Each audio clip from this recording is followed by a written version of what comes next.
शिव पार्वती विवाह की कथा। शिव विवाह कथा को भारत की आध्यात्मिक कथाओं में बहुत महत्वपूर्ण माना जाता है। शिव विवाह में पार्वती के पिता शिव का वंश जानना चाहते थे। फिर शिव ने क्या जवाब दिया? कथा में बताया गया है कि शिव मौन बैठे रहे।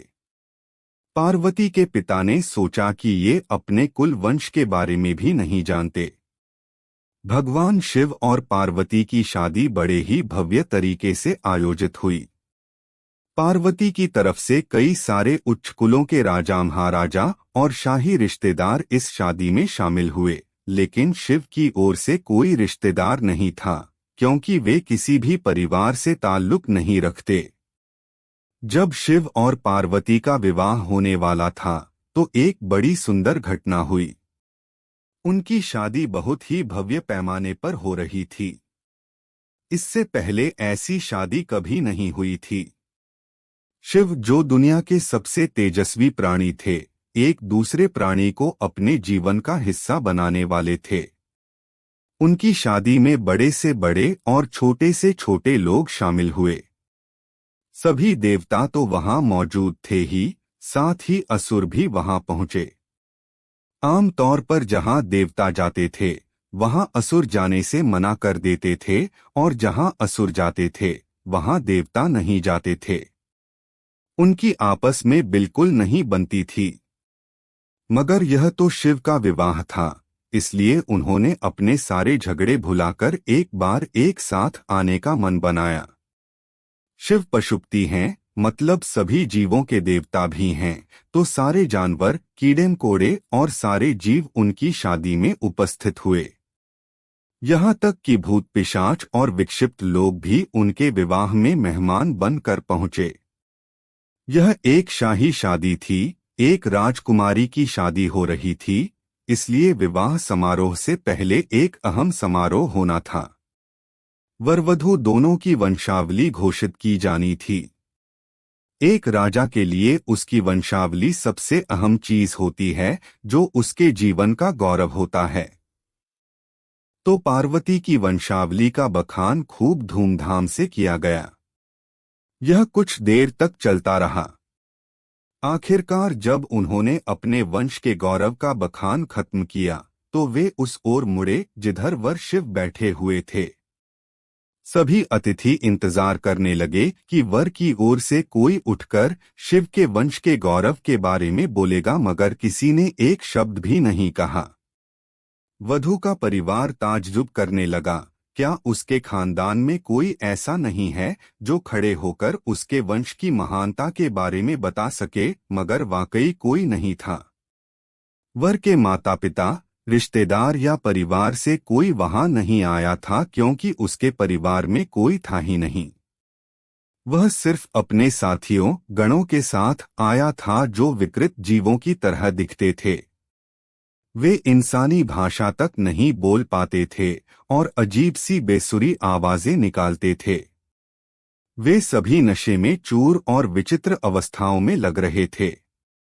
फिर पार्वती के पिता पर्वतराज ने शिव से अनुरोध किया, कृपया अपने वंश के बारे में कुछ बताइए। शिव कहीं शून्य में देखते हुए चुपचाप बैठे रहे।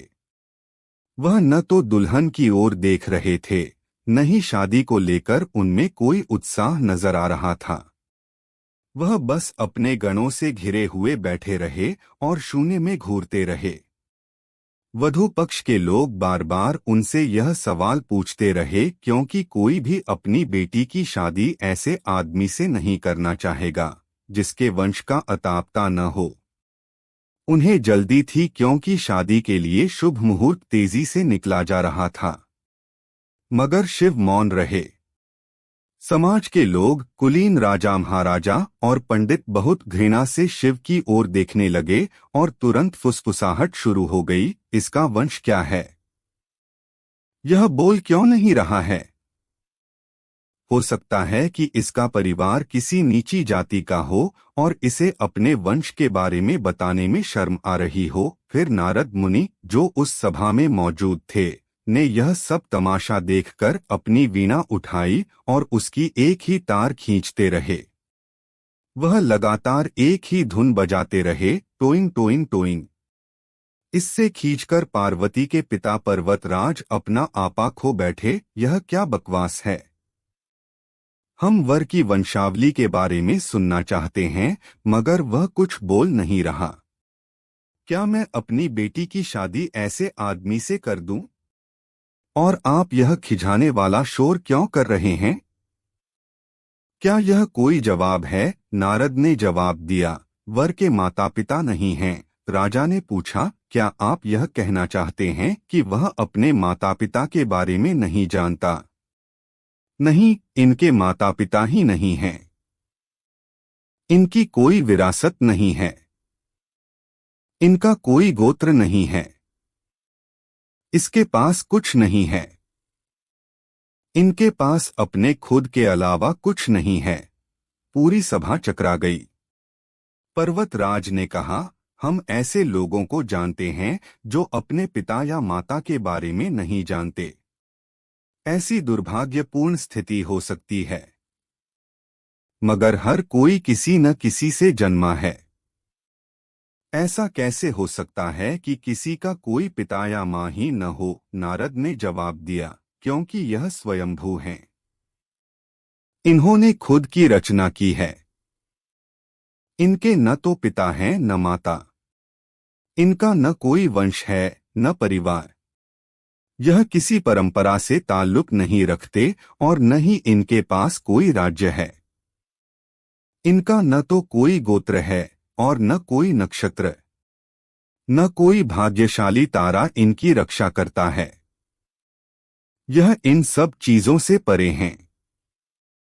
यह एक योगी हैं और इन्होंने सारे अस्तित्व को अपना एक हिस्सा बना लिया है। इनके लिए सिर्फ एक वंश है, ध्वनि।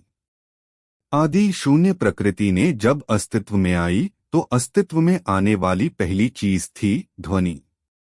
इनकी पहली अभिव्यक्ति एक ध्वनि के रूप में है। ये सबसे पहले एक ध्वनि के रूप में प्रकट हुए। उसके पहले ये कुछ नहीं थे। यही वजह है कि मैं यह तार खींच रहा हूं।